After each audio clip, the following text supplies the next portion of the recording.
Hey everyone, welcome to another live. So today is day two towards my retreat in Costa Rica. So last time I left off, I was talking about certain names. I still don't have a name yet for my retreat, but you know what? That's okay.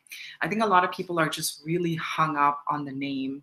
And the reality is, if your clients really care about you and your customers really care about you, I don't think the name actually matters that much, at least not in the beginning. So don't let that hold you back in doing the things that you really want to do, because I get that a lot. A lot of the clients that I work with, it's like, what is a perfect business name? Should I call it this? Should I call it that?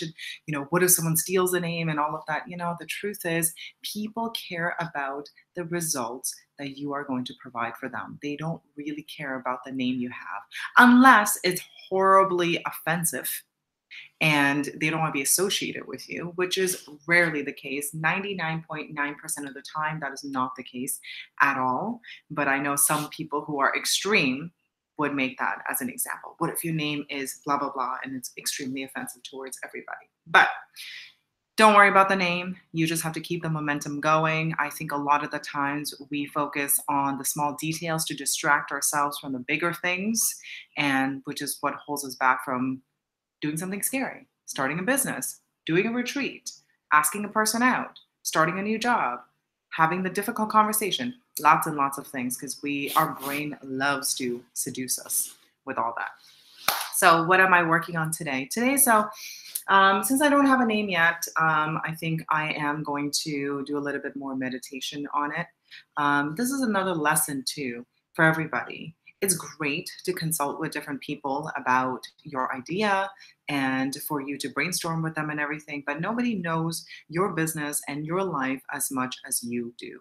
So it's great to get the feedback from external people, but really balance it out with sitting with yourself, going for a walk, meditating, journaling, whatever you need to do, listening to music, dancing, whatever it is, um, to really understand that the answers are within you. Everybody out there is there to help you, but really, you don't, ultimately, it doesn't really matter because everything is within you. So I want you guys to really know that. So if you feel like you are stuck in life and you don't know what the answers are, and you feel like you need to ask every single person out there, um, what to do. What should I do? What should I do about this thing? What should I do about this relationship issue that I'm having? What should I do? And you know what? All you're doing is you're just getting validation and confirmation in what you're thinking.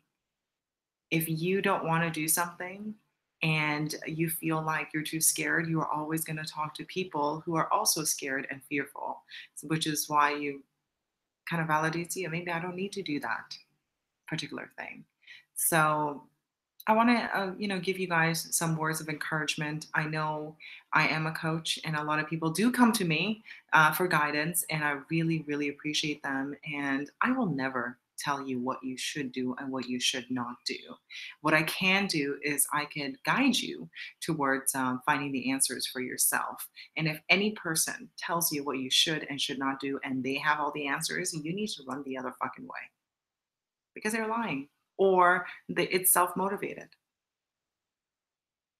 So that's what I got for you guys. Let me go walk over to chat to see what you guys have got. I do have a couple of people joining us. Let me see. Hello, RJ. Really nice to see you. Good morning. Good morning. Actually, good evening to you, and good morning to me. RJ, do you have any questions or comments in regarding this topic or anything else that you are going through right now? I would love to find out. And the thing about RJ is she is incredibly supportive of everybody. I see her commenting on everyone's post. I see her really giving the care that it needs to there, because there's a big difference between just going around and commenting like, oh, nice post or a good post or anything like that, but actually take the time to get to know the person is incredibly important. And RJ from School of Rockstars really does that.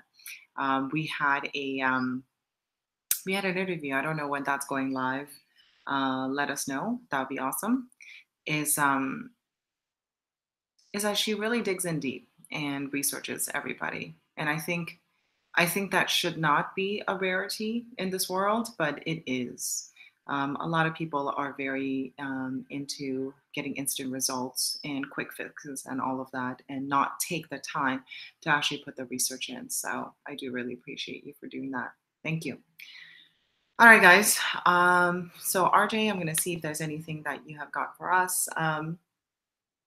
Yeah, I think what I would want to encourage every single one of you to do is trust in yourself. Trust that you will find the answers within yourself.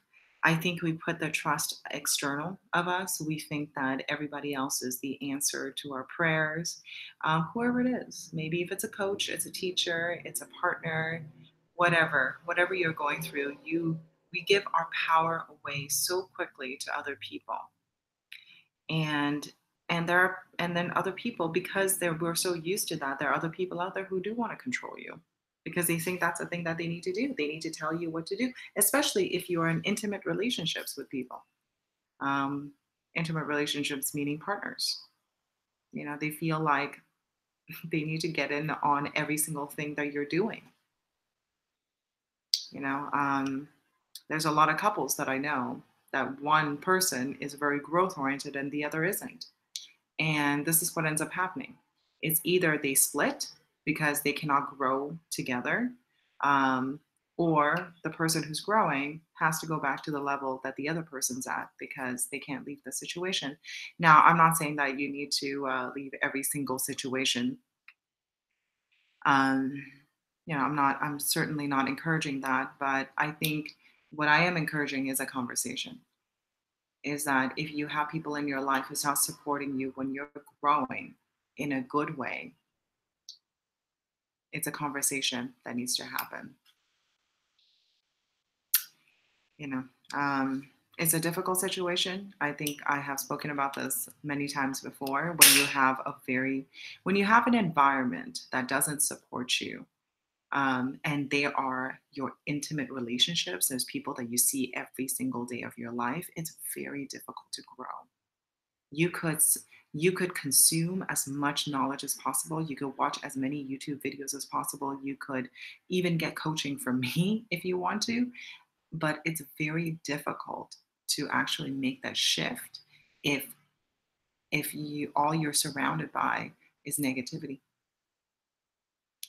And I'm a strong believer in looking at what's really just in front of you, looking at what's in front of you and what needs focus right now.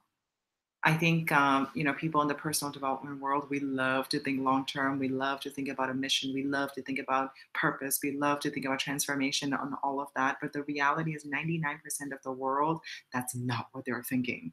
They are thinking about, how do I get out of bed today? How do I have that conversation with this person? How do I face another day at my crappy job? How do I get over traffic, whatever it is, like fill in the blanks. I could come up with so many different things. And that's what 99% of the world worries about. So if you're one of those people and you're watching all of these personal development things and you're wondering why your life is not changing, and you're surrounding yourself with like Tony Robbins and whoever other motivational people that you are surrounded by, but the thing that you need to confront is right in front of you, that's what needs to be taken care of. What is it? Is it that you need to fix your sleeping? You need to fix your eating habits. You need to end certain relationships, which is actually a bigger thing. You need to fix your money problems. What is it? Because until you fix what's right in front of you, you're not going to be able to get to the next level. And it doesn't matter how big your purpose and mission you believe it is. You have to take care of the small things and still have a goal, a purpose, a mission, and everything else. But things need to be taken care of. That's in front of you.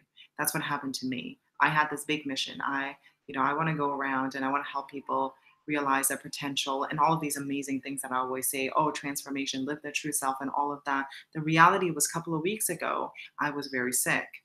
And it doesn't matter how big and extravagant my plan was, it didn't matter. What needed to be taken care of was right in front of me. I need to take care of my health, which is when I took responsibility for it and I fixed my health. So now that my health is fixed, now I could go out there and do other things with my life. So I would challenge everybody to really take a look, honest look at yourself. What do you need to fix right now? It could be something very small. Do you need to fix your leaking faucet? Do you need to go pay an electricity bill? I'm thinking for myself, right? Handle those things first, and then you can do other things. And I know it's not fun, it's not exciting, it's not sexy to do to run errands, but that's what's in front of you, while still thinking about the big picture, but not completely losing yourself in the big picture. And it's like, oh, I want to surrender to the universe and not take care of what's in front of me. You got to take care of what's in front of you. And I think we all kind of fall into that. And when I say we, I mean me, my clients, a lot of people that I surround myself with. Anyways, I'm going to check the chat again and see what's happening there. Okay, cool. So School of Rockstars is asking me certain questions. Thank you for, okay, awesome. I did a video sharing my experiences with one of the MLM. After 5 years, I am getting hundreds of negative comments. So many people are reacting with bad language. Oh, wow. What is this? How to deal with negative comments. I did positive videos from that negative comments. In 2 days, that video got 800